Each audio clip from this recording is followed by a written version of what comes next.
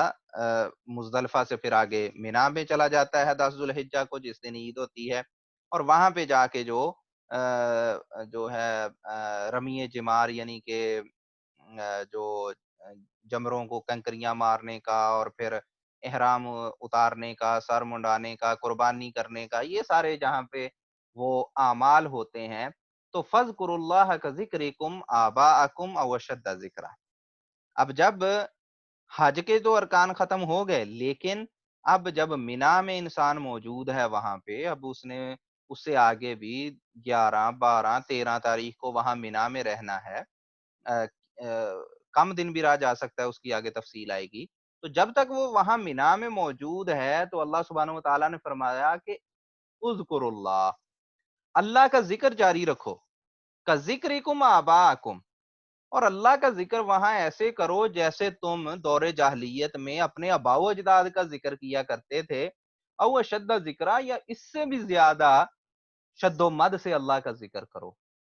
کفار کیا کرتے تھے کہ 10 تاریخ تک حج ختم کیا، اور اس کے بعد جناب 11، 12، 13 کو مینا میں میلہ لگا لیتے تھے۔ جیسے ہمارے ملکوں میں ہے نا رواج، یہ میلے لگتے ہیں، اور وہاں پہ جناب فیسٹیولز ہوتے ہیں، اور وہاں پہ سارے ڈفرینٹ طرح کی رسم و رواج اور ڈفرینٹ پروگرامز ہوتے ہیں۔ تو اس طرح کا ایک پورا میلہ لگ جاتا تھا، اور اس میلے میں پھر وہ شاعر آ کے اپنے آباء و اجداد کی تعریفیں بیان کیا کرتے اور ان کو یاد کیا کرتے، اس طرح کا زیادہ کام۔ تو اللہ سبحانہ و تعالیٰ نے کہا کہ یہ میلے لگانے کی جگہ نہیں ہے، بلکہ یہاں پہ اللہ کا ذکر جاری رکھنا ہے، اللہ کو یاد کرنا ہے۔ تو جس طرح اپنے آباء و اجداد کو یاد کرتے تھے دور جاہلیت میں، ان دنوں میں اس کو چھوڑو اور اللہ کا ذکر جاری رکھو۔ اور یہ جو اللہ کا ذکر ہے، یہ صرف مینا کے ساتھ خاص نہیں، بلکہ ذوالحجہ کے شروع سے لے کے 13 ذوالحجہ تک جو ہے، یہ ذکر کے دن ہیں، ان پہ اللہ کا زیادہ سے زیادہ ذکر کیا جائے، ہر کوئی کرے جہاں پہ بھی جو موجود ہے۔ اور اس کے لیے کوئی خاص وقت نہیں ہے، بلکہ جب بھی موقع ملے دن رات بندہ اللہ کا ذکر کرتا رہے۔ فَمِنَ النَّاسِ مَن يَقُولُ، اللہ سبحانہ و تعالیٰ فرماتے ہیں کہ لوگوں میں سے بعض ایسے ہیں کہ جو کہتے ہیں ربنا آتنا فی الدنیا، اے اللہ ہمیں دنیا دے۔ یعنی کہ اللہ سبحانہ و تعالیٰ یہاں پہ تذکرہ کر رہے ہیں کہ جو لوگ حج کرنے جاتے تھے، تو ان میں سے بعض ایسے ہوتے تھے، وہ اللہ کہتے تھے یا اللہ ہمیں مال و دولت دے دے، دنیا دے دے۔ وَمَا لَهُ فِي الْآخِرَةِ مِنْ خَلَاقٍ، اور ایسے شخص کا آخرت میں سے کچھ حصہ نہیں تھا، اس کی طلب ہی صرف دنیا کی تھی۔ لیکن جو اہل ایمان ہیں، جو سمجھدار ہیں، وہ کیا کہتے ہیں؟ اللہ سبحانہ و تعالیٰ فرماتے ہیں وَمِنْهُم مَن يَقُولُ، ان میں سے کچھ ایسے ہیں جو کہتے ہیں ربنا آتنا فی الدنیا حسنہ، اے ہمارے رب ہمیں اس دنیا میں بھی اچھائی دے، وفی الآخرۃ حسنہ، اور ہمیں آخرت میں بھی اچھائی دے، وقنا عذاب النار، اور ہمیں دوزخ کی عذاب سے بچا لے۔ تو یہ ہے جامع دعا جو ہمیں کرنی چاہیے، یعنی کہ بجائے اس کے کہ انسان صرف اللہ سے دنیا مانگے، اس کو چاہیے کہ انسان دنیا میں بھی بلائی طلب اللہ سے کرے، آخرت کی بھی بلائی طلب کرے، اور عذاب جو ہے آگ کا، اس سے اللہ کی پناہ مانگے۔ تو یہ ہے طریقہ مومنوں کا اور سمجھدار لوگوں کا کہ اللہ سبحانہ و تعالیٰ سے کس انداز سے دعا کرنی ہے۔ تو طواف جب بندہ کرتا ہے، تو طواف میں کئی لوگوں نے پوری پوری بکس بنائی ہوئی ہیں اور خود دعائیں اس میں گڑ گڑ کے ڈالی ہوئی ہیں کہ یہ دعا کی جائے طواف میں، یہ کی جائے۔ وہ ساری دعائیں ایسی ہیں جو ثابت نہیں ہیں طواف میں۔ طواف میں جو دعا ثابت ہے وہ یہ ہے کہ رکن یمانی کے پاس جب بندہ پہنچتا ہے ایک چکر لگاتے ہوئے، اور اس سے آگے اس نے حجر اسود کی طرف جانا ہوتا ہے، تو اس دوران یہ جو دعا ہے اس کو انسان پڑھے کہ ربنا آتنا فی الدنیا حسنہ وفی الآخرۃ حسنۃ وقنا عذاب النار اولئک لہم نصیب مما کسبوا واللہ سریع الحساب۔ اللہ سبحانہ و تعالیٰ فرماتے ہیں کہ یہ لوگ، ان کے لیے ان کا حصہ ہے اس چیز سے جو وہ کماتے ہیں، یعنی کہ ہر کسی کو وہی ملے گا اس کا حصہ جو وہ کماتا ہے، جیسے وہ عمل کرتا ہے۔ واللہ سریع الحساب، اور اللہ سبحانہ و تعالی جلد ہی حساب لینے والے ہیں۔ وَاذْكُرُوا اللَّهَ فِي أَيَّامٍ مَّعْدُودَاتٍ، اب اللہ سبحانہ و تعالیٰ ایام تشریق جو ہیں، یعنی کہ جو 11، 12، 13 ذوالحجہ، یہ 3 جو دن ہیں، ان کو ایام معدودات کہا گیا ہے۔ اللہ سبحانہ و تعالیٰ فرماتے ہیں کہ ان متعین دنوں میں، یہ جو چند گنتی کے دن ہیں، ان میں اللہ کو یاد کرو۔ فمن تعجل فی یومین، اگر کوئی شخص 2 دنوں میں جلدی کر لیتا ہے، یعنی کہ 2 دن وہاں پہ ٹھہرتا ہے 11 اور 12 تاریخ کو، اور ذکر کرتا رہتا ہے، اور پھر وہ 12 تاریخ کو وہاں سے نکل پڑتا ہے مینا سے، فلا اسم علیہ، اس پہ کوئی گناہ نہیں ہے، اس کے لیے جائز ہے۔ ومن تاخر فلا اسم علیہ، اور اگر کوئی بندہ وہاں پہ دیر کرتا ہے، ٹھہرتا ہے، اور 13 تاریخ کو بھی وہیں رہتا ہے اور ذکر کرتا ہے، اور یہ جو 11، 12، 13 تاریخ ہے، اس میں ذکر اللہ کرنا ہے اور رمی جمرات ہے، یعنی کہ جو جمرے ہیں ان کو دوبارہ پتھر مارنے ہوتے ہیں، کنکریاں مارنی ہوتی ہیں۔ تو جو شخص 2 دن یہ کام کرتا ہے وہ بھی ٹھیک ہے، اور جو شخص 3 دن کرے، ٹھہر جائے، اور تیسرا دن جو 13 تاریخ ہے وہ بھی کر لے، تو وہ بھی ٹھیک ہے، وہ بھی کوئی غلط کام نہیں ہے۔ لمن اتقا، تو جو شخص اللہ سے تقوی اختیار کرتا ہے، پرہیزگار ہے، تو اس کے پاس دونوں یہ آپشن موجود ہیں کہ چاہے وہ 11، 12 کو وہاں پہ رہے اور یہ کام کرے اور پھر وہاں سے نکل پڑے، یا وہاں ٹھہرا رہے اور 13 تاریخ کو بھی وہیں پہ یہ کام کرنے کے بعد 13 کے بعد وہاں سے مینا سے نکلے۔ واتقوا اللہ، اللہ سبحانہ و تعالیٰ فرماتے ہیں کہ اللہ سے ڈرو، وَاعْلَمُوا، اور یہ جان لو، انکم الیہ تحشرون، کہ تم سب اللہ کی طرف ہی اکٹھے کیے جاؤ گے اور اللہ کی طرف تم نے لوٹ کے جانا ہے۔ اس سے آگے اللہ سبحانہ و تعالیٰ نے تذکرہ کیا ہے منافقین کا۔ اللہ سبحانہ و تعالیٰ فرماتے ہیں وَمِنَ النَّاسِ مَن يُعْجِبُكَ قَوْلُهُ فِي الْحَيَاةِ الدُّنْيَا، کیا محمد الرسول اللہ صلی اللہ علیہ وسلم، بعض لوگ ایسے ہیں کہ ان کی بات اس دنیا میں، دنیاوی غرض کی جو وہ باتیں کرتے ہیں، دنیاوی معاملات کی، وہ آپ کو بڑی اچھی لگیں گی، بڑی سمجھدار لوگوں کی طرح وہ بات کریں گے، اور بڑے ہی سلجھے ہوئے لوگوں کی بات کریں گے۔ وَيُشْهِدُ اللَّهَ عَلَىٰ مَا فِي قَلْبِهِ، اور وہ بڑے کانفیڈنس سے یہ بھی کہیں گے کہ جی ہمارے جو دل میں ہے اس پہ اللہ گواہ ہے، ہم بڑے مخلص بندے ہیں، ہم بڑے ایمان والے بندے ہیں۔ وَهُوَ أَلَدُّ الْخِصَامِ، حقیقت یہ ہے کہ وہ شخص اندر سے سخت جھگڑالو قسم کا شخص ہے۔ بے مطلب کی بحث کرنا، حق کے مقابلے میں بحث مباحثہ کرنے والا شخص ہے، دنیاوی طور پہ آپ کو بڑا اپیل کرے گا، بڑا سمجھدار شخص لگے گا، لیکن حقیقت میں جب حق اور سچ کی، دین کی بات آتی ہے تو پھر وہ جھگڑا کرتا ہے، اور جھگڑا بھی ایسا کرتا ہے کہ بالکل بیس لیس، اور ایسے ایسے آرگومنٹ کے جن کی کوئی تک نہیں۔ ایسا شخص اللہ سبحانہ و تعالیٰ فرماتے ہیں وَإِذَا تَوَلَّى،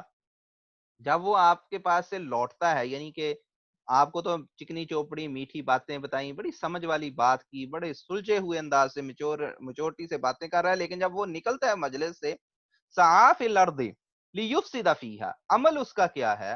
کہ وہ زمین میں، اس کی کوشش یہ ہوتی ہے باہر جا کے کہ وہ فتنہ فساد پھیلائے، ویہلک الحرث والنسل، اور وہ کھیتی کو بھی تباہ کرتا ہے، نسل کو بھی تباہ کرتا ہے، یعنی کہ مال و دولت اور لوگوں کے جو انسان ہے، ہر کسی کے لیے تباہی کا وہ کام کرتا ہے۔ واللہ لا یحب الفساد، اور اللہ سبحانہ و تعالی فساد کو پسند نہیں کرتے۔ وَإِذَا قِيلَ لَهُ اتَّقِ اللَّهَ،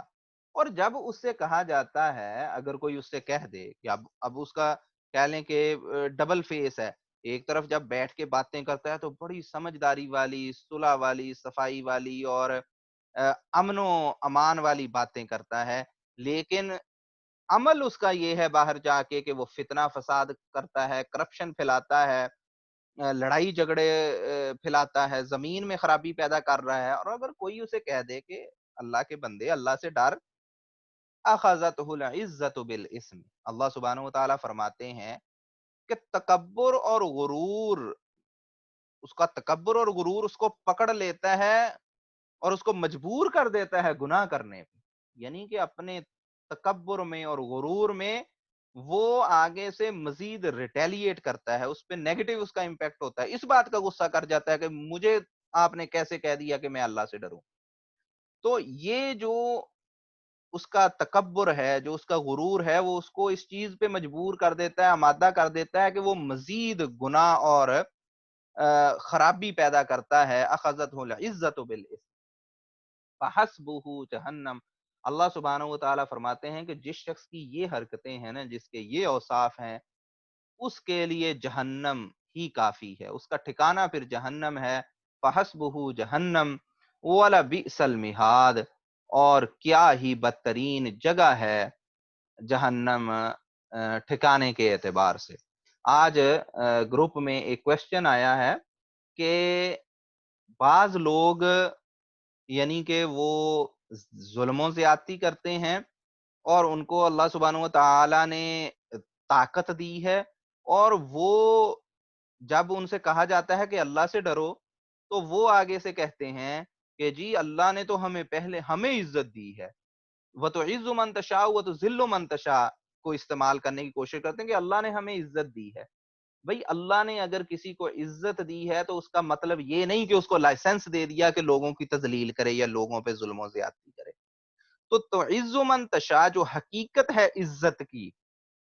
جو عزت کی حقیقت ہے، وہ صرف اور صرف طاقت نہیں ہے، طاقت عزت کا ایک پہلو ہے، مکمل عزت نہیں ہے۔ بے شمار طاقت والے ظالم جو جابر ہیں ان کی کوئی عزت نہیں کرتا، کسی کے دل میں، لوگوں کے دل میں ان کا ڈر خوف ضرور ہو لیکن ان کی عزت کوئی نہیں ہے۔ کیسے کیسے بڑے بڑے جابر حکمران دنیا میں گزرے ہیں، موجودہ دور میں بھی ہیں، بڑے بڑے دیکھیں امریکن پریزیڈنٹ کتنا، یعنی کہ دنیا کا سب سے طاقتور کہہ لیں پریزیڈنٹ کی پوزیشن رکھنے والا شخص، اور اس کا کتنا مذاق اڑتا ہے اور اس کی عزت نہیں ہے نا، یہ بے عزتی ہے نا، یہ تذلیل ہے نا جو اللہ اسے ذلیل کر رہا ہے اس کے اپنے کریکٹر اور اپنی عقل اور سمجھ کی بنیاد پہ۔ تو عزت جو ہے یہ ایک بڑی جامع چیز ہے، اس میں جہاں طاقت ہے اس کے ساتھ ساتھ لوگوں کے دل میں آپ کا عزت اور وقار کیا ہے وہ بھی شامل ہے، اور سب سے بڑھ کے یہ کہ حقیقی عزت یہ ہے کہ جس کو اللہ آخرت میں عزت دے۔ تو اگر کسی کے پاس اس دنیا میں مال و دولت ہے، طاقت ہے، اور آخرت کے دن وہ ذلیل و رسوا ہوتا ہے، تو وہ شخص یہ نہ سمجھے کہ اللہ نے اسے عزت دی، حقیقت میں اللہ نے اسے ایک آزمائش میں ڈالا، اور اس آزمائش کے نتیجے میں اللہ نے اس کو ذلیل کر کے رکھ دیا، رسوا کر کے رکھ دیا۔ تو یہ عزت نہیں ہے، عزت یہ ہے کہ اللہ جب کسی کو طاقت دیتا ہے، جب کسی کو آزماتا ہے، وہ آزمائش میں پورا اترے، اللہ کے سامنے عجز و انکسار کا مظاہرہ کرے، لوگوں کے ساتھ نرمی سے پیش آئے، اچھے طریقے سے پیش آئے، تاکہ لوگ بھی اس کی عزت کریں، اللہ کے ہاں بھی اس کی عزت ہو، اس دنیا میں بھی ہو اور آخرت میں بھی ہو۔ یہ ہے حقیقی عزت، اور یہ ہے وہ شخص کے جس کو اللہ نے عزت دی، وگرنہ جیسا کہ اس آیت میں اللہ سبحانہ و تعالیٰ نے تذکرہ کیا کہ اس شخص کی جو عزت ہے، اس کا جو غرور ہے، جس کو اللہ سبحانہ و تعالیٰ نے عزت کے لفظ سے تعبیر کیا اس آیت میں، کہ اس کی عزت اس کو یہ اس بات پہ ابھارتی ہے کہ وہ مزید گناہ کرے۔ تو یہ ہے مثال اصل میں ان لوگوں کی جو غلط اس آیت کا استعمال کر رہے ہیں، کہ جب ان کو یہ کہا جاتا ہے کہ اتق اللہ، اللہ سے ڈرو، تو وہ آگے سے اپنی عزت کے خمار میں، اپنی طاقت کے نشے میں مزید ڈٹائی کرتے ہیں اور بے شرمی کا مظاہرہ کرتے ہوئے مزید گناہ کے کام کرتے ہیں۔ اور ایک اسپیسیفک کیس بھی اللہ سبحانہ و تعالیٰ نے قرآن پاک میں قارون کا تذکرہ کیا، ان قارون کان من قوم موسیٰ فبغى علیہم، کہ قارون موسیٰ علیہ السلام کی قوم میں سے تھا اور اس نے بڑی بغاوت زمین میں پھیلائی ہوئی تھی، بڑی سرکشی تھی اس میں۔ اور جب موسیٰ علیہ السلام نے اس سے کہا کہ اللہ سے ڈرو اور اللہ نے تمہیں اتنا دیا ہے، اللہ کی راہ میں خرچ کرو اور جو ہے عاجزی انکساری اختیار کرو، تو اس نے کہا انما اوتیتہ علی علم عندی، مجھے تو یہ سارا مال جو ملا ہے میں نے ساری دولت اپنے علم اپنے نالج کی بیس پہ اکٹھی کی ہے، میرے پہ کوئی اللہ کا فضل نہیں، میں نہیں مانتا وہ، اس نے کہا نعوذ باللہ۔ اور لوگ اس کو جب دیکھتے تھے تو جو ہے نا وہ اس پہ رشک کیا کرتے تھے، لوگ کہتے تھے یا لیت لنا مثل ما اوتی قارون، کاش ہمیں بھی اتنی دولت اور عزت مل جائے جتنی قارون کو ملی۔ اور جب اللہ سبحانہ و تعالی نے اس کو زمین میں دھسا دیا اس کے خزانوں سمیت، تو پھر وہی لوگ جو کل تک یہ کہتے تھے کہ کاش ہمارا مقدر بھی اس قارون جیسا ہو جائے، تو وہی لوگ کہنے لگے کہ یا اللہ ہمارا مقدر ہمارا نصیب اس بد نصیب جیسا نہ ہو کہ جیسا اس کا ہوا کہ اس کو دسا دیا گیا، تو اللہ ہم ایسا مقدر ایسا نصیب ایسا حصہ نہیں چاہتے۔ تو بظاہر جو شخص اس طرح کا عزت دار یا طاقت والا نظر آ رہا ہوتا ہے، وہ حقیقت میں طاقت والا اور عزت والا نہیں ہوتا، بلکہ اس کا جو انجام ہے وہ ذلت اور رسوائی ہے۔ وَمِنَ النَّاسِ مَن يَشْرِي فَحَسْبُهُ جَهَنَّمُ وَلَبِئْسَ الْمِهَادُ وَمِنَ النَّاسِ مَن يَشْرِي نَفْسَهُ ابْتِغَاءَ مَرْضَاتِ اللَّهِ وَاللَّهُ رَءُوفٌ بِالْعِبَادِ۔ اللہ سبحانہ و تعالیٰ فرماتے ہیں کہ اس کے مقابلے میں کچھ لوگ ایسے ہیں جو اپنے آپ کو اللہ کی رضا حاصل کرنے کی خاطر بیچ ڈالتے ہیں، یعنی اپنے آپ کو قربان کر دیتے ہیں اللہ کے دین کی خاطر۔ واللہ رؤوف بالعباد، اور اللہ بندوں پہ بڑی ہی مہربانی کرنے والا ہے۔ تو ایسے جو لوگ سرفروش ہیں، جو اللہ کی خاطر اپنے آپ کو نچھاور کر دیتے ہیں، تو پھر اللہ بھی ان پہ بڑی مہربانی کرتے ہیں۔ یا ایھا الذین آمنوا ادخلوا فی السلم کافہ، اللہ سبحانہ و تعالیٰ فرماتے ہیں ایمان والو اسلام میں پورے کے پورے داخل ہو جاؤ، ولا تتبعوا خطوات الشیطان، اور شیطان کے قدموں کی پیروی نہ کرو، انہ لکم عدو مبین، بلا شبہ شیطان تمہارا کھلا دشمن ہے۔ یہ بڑی ہی امپورٹنٹ آیت ہے قرآن پاک کی کہ جس میں اللہ سبحانہ و تعالیٰ یہ حکم دے رہے ہیں کہ جب اسلام میں داخل ہونا ہے تو پورا داخل ہونا ہے، اسلام پہ عمل پورے اسلام پہ عمل کرو، اسلام ایک مکمل دین ہے، مکمل ضابطۂ حیات ہے۔ تو اس کو اپنی مرضی کے مطابق کچھ اس میں سے لے لینا اور کچھ کو چھوڑ دینا، جیسا کہ بعض لوگ جو ہیں جدید لوگ وہ یہ کوشش کرتے ہیں کہ اسلام کو صرف مسجدوں تک محدود کر دیا جائے، یعنی عبادت تک، اور باقی زندگی کے معاملات وہ اپنی مرضی سے چلائیں جیسے کہ کافر چلاتے ہیں۔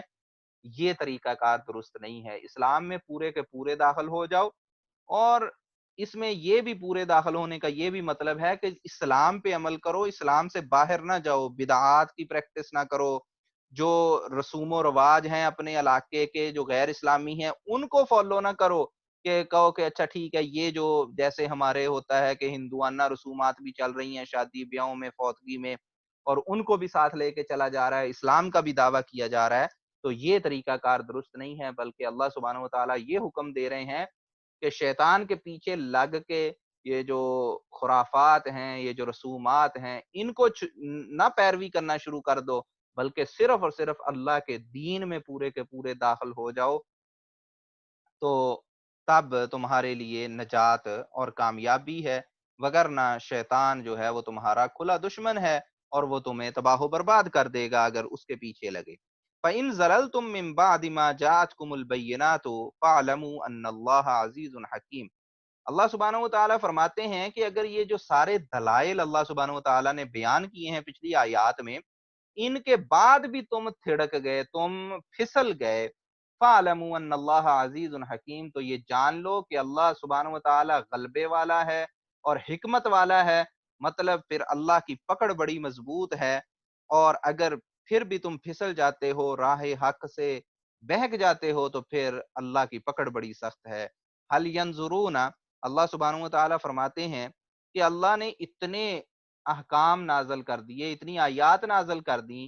ابھی بھی اگر یہ راہ حق پہ نہیں آتے تو پھر ان کو کس چیز کا انتظار ہے؟ کیا یہ انتظار کر رہے ہیں کہ ان یاتیہم اللہ فی ظلال من الغمام، کہ اللہ سبحانہ و تعالیٰ خود جو